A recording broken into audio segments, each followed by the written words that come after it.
नमस्कार, प्रसंगवश में आप सभी का स्वागत है। प्रसंगवश में बात करेंगे आज सर्दी में गर्मी की। सर्दी में गर्मी का मतलब राजनीतिक सरगर्मियों की। जब से दिल्ली भजनलाल शर्मा जाकर आए हैं 2 बार, आज अभी भी जा रहे हैं। अभी जब मैं आपसे बात कर रहा हूँ शायद वो एयरपोर्ट पे है, एयरपोर्ट से अब दिल्ली रवाना होने वाले हैं। और इससे कुछ ठीक पहले मतलब ज़्यादा से ज़्यादा 1 या 2 घंटे पहले वसुंधरा राजे भी दिल्ली रवाना हो गई। और वसुंधरा राजे आपको भी पता है कि पिछले 4 दिन पहले लोकसभा का समापन लोकसभा स्थगित होने से पहले 1 दिन पहले प्रधानमंत्री नरेंद्र मोदी से भी मिले थे।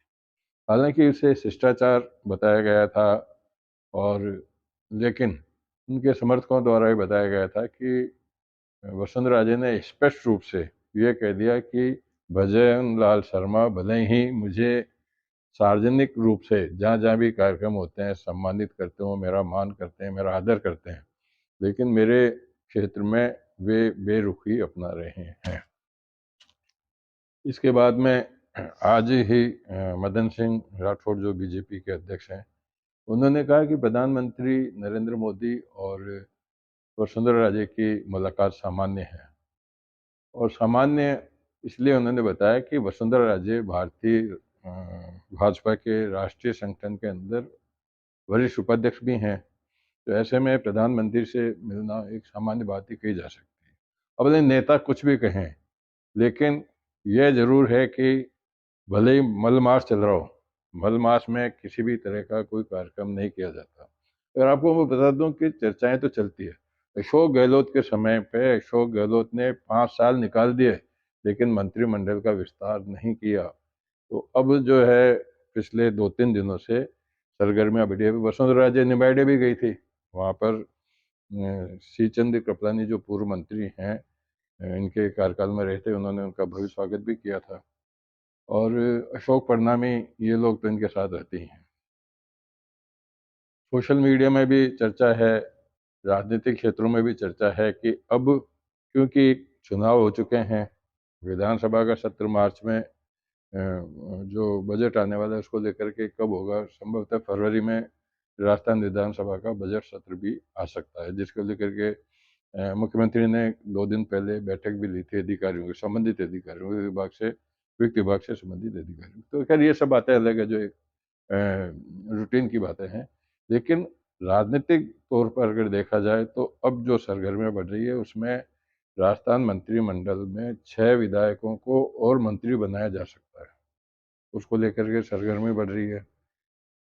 राजनीतिक नियुक्तियाँ 2 या 3 हुई है अभी तक, जबकि अ, दर्जनों राजनीतिक नियुक्तियाँ होनी बाकी है। अशोक गहलोत तो जब मुख्यमंत्री का उनका आखिरी कार्यकाल था कांग्रेस सरकार का, उस समय उन्होंने दर्जनों आयोग बना दिए। मतलब किसी भी वर्ग का उन्होंने आयोग नहीं छोड़ा, किसी भी समाज का आयोग नहीं छोड़ा।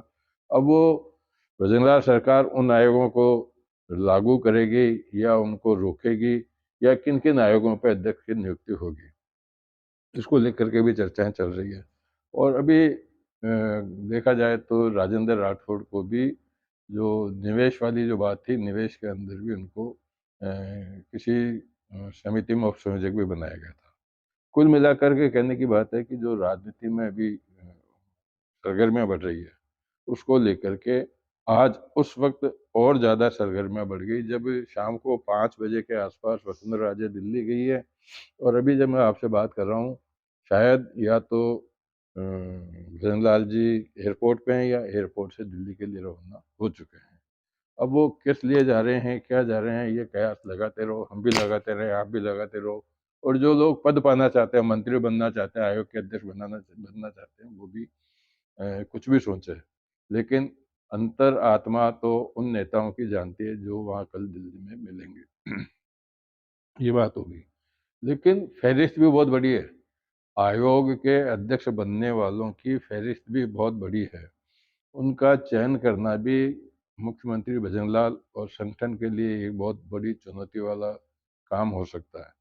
क्योंकि जो लोग उम्मीद लगा के बैठे हैं कि मैं इस आयोग का अध्यक्ष बन जाऊँगा, मैं आयोग में ये बन जाऊँगा या जो लोग मंत्री बन जाएँगे, तो अब ये होता ही है कि जब उनकी उम्मीदें पूरी नहीं होती है, तो वो विरोध स्वरूप तो आगे आने की कोशिश करते हैं। आएँगे या नहीं आएँगे ये चीज़ अलग है। लेकिन मेरा मानना है कि भले ही कुछ भी हो जाओ, भंवरलाल जी खुद धार्मिक प्रवृत्ति के आदमी हैं, धर्म से जुड़े हुए हैं, मंदिरों में आना-जाना रहता है। विशेष रूप से पूंछड़ी का लोटा, भरतपुर में वृंदावन वगैरह काफ़ी जाते रहते हैं। उनकी पत्नी भी जब वे मुख्यमंत्री बने थे तो उन्होंने तो दंडवत यात्रा की थी। तो कुल मिला के अब मेरे को ऐसा नहीं लगता कि मल मास का मतलब 14 जनवरी से पहले मंत्रिमंडल या आयोगों के अध्यक्षों की नियुक्ति होना असंभव लगता है मुझे तो।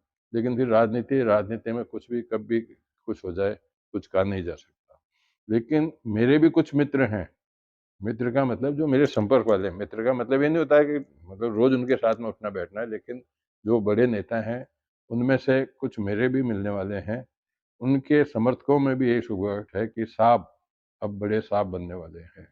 अब कितने बड़े साहब बनेंगे, ये देखने वाली बात है। आप भी देखिए, मैं भी देखता हूँ। अब पहले बनते हैं या बाद में बनते हैं, किसकी लॉटरी निकलती है, ये सारी देखने वाली बात है। लेकिन जो राजनीतिक सरगर्मियाँ हैं, उससे मैंने आपको प्रसंगवश के माध्यम से अवगत कराया है।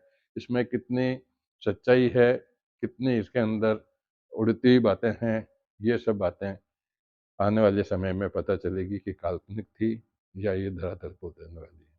तो आज के प्रसंगवश को यहीं विराम देते हैं। कल फिर नए प्रसंगवश के साथ मैं आपके सामने मौजूद होऊँगा। तब तक के लिए नमस्कार।